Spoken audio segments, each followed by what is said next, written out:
کریم نے فرمایا عائشہ شوربہ ذرا زیادہ کر لو، پڑوسیوں کو بھی سالن دے دیں گے، تھوڑا شوربہ زیادہ کر لو، اسی کو بڑھا لو، تھوڑا شوربہ بڑھا لیں، تھوڑا تھوڑا ایک دوسرے کی مدد کریں، دست شفقت رکھیں۔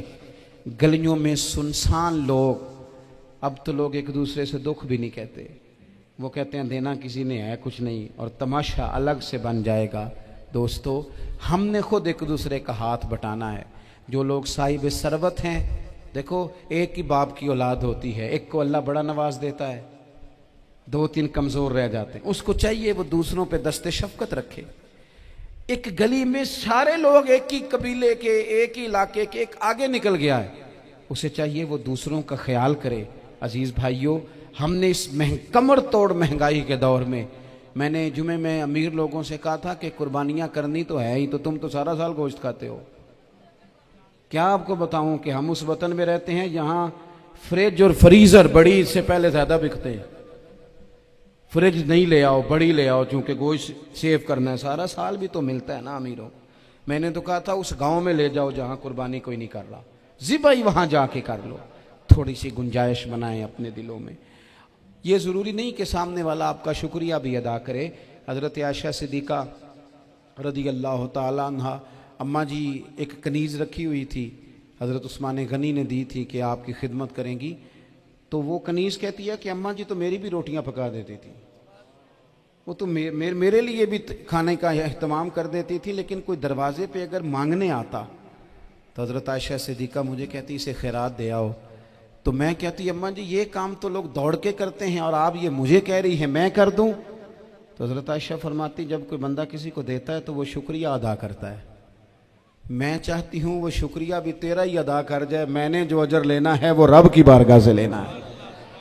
تو میرے بھائی اپنی زندگی میں تھوڑا سا تو دل بڑا کریں، تھوڑی تھوڑی گنجائش پیدا کریں، اور یہ ضروری نہیں کہ اس بندے کا آپ سے بڑا اچھا سلوک ہی ہو، نہ بھی ہو اس غریب کا سلوک اچھا، تو بعض اوقات بندہ غریبی میں تلخ بھی تو ہو ہی جاتا ہے نا۔ بعض اوقات انسان پہ غربت زیادہ آ جائے تو اس کی طبیعت بھی تو، بیمار آدمی سخت بھی تو ہو جاتا ہے۔ تو میری آپ سے یہ گزارش ہے کہ یہ جو دن چل رہے ہیں وہ ہمارے ہاں ہمارے حکمران کہتے ہیں مزید سخت فیصلے کرنے پڑیں گے۔ میں نے کہا تمہارے لیے تو آسان ہے، اس لیے کہ تم تو جس دفتر میں بیٹھ کے فیصلہ کرتے ہو اس کی تو بتی کوئی نہیں جاتی، تمہیں کیا پتا ہو، وہاں تو اے سی بھی ایک منٹ کے لیے بند نہیں ہوتا۔ یہ تو اس سے پوچھو باپ سے کہ جو عید سے پہلے اپنی بیوی سے مشورہ کر رہا ہے کہ عید آ گئی ہے، اگر بیٹی کے گھر کپڑے نہ بھیجے تو اس کی ساس باتیں کرے گی۔ یہ چھوٹی عید گزری تھی نا، تو ہمارے ہاں کچھ لوگ سمجھتے ہیں کہ سخاوت صرف رمضان میں ہی کرنی ہے، اور رمضان میں ثواب زیادہ ہے، ورنہ راشن ونڈن والے لوگ کو عیدوں بعد بھی بھوک لگ دیجئے، عید کے بعد بھی اسی طرح ہی غریب کے ساتھ پیٹ ہوتا ہے، لیکن توجہ نہیں۔ ایک تو ذوق علم پیدا کریں، ایک اپنے گھر میں اطمینان کا ماحول لائیں۔ تیسری گزارش یہ ہے کہ مہنگائی اور سختی کے اس دور میں اپنے مسلمان بھائیوں کا، عزیزوں کا، اہل محلہ کا ہاتھ بٹائیں، پیار کریں۔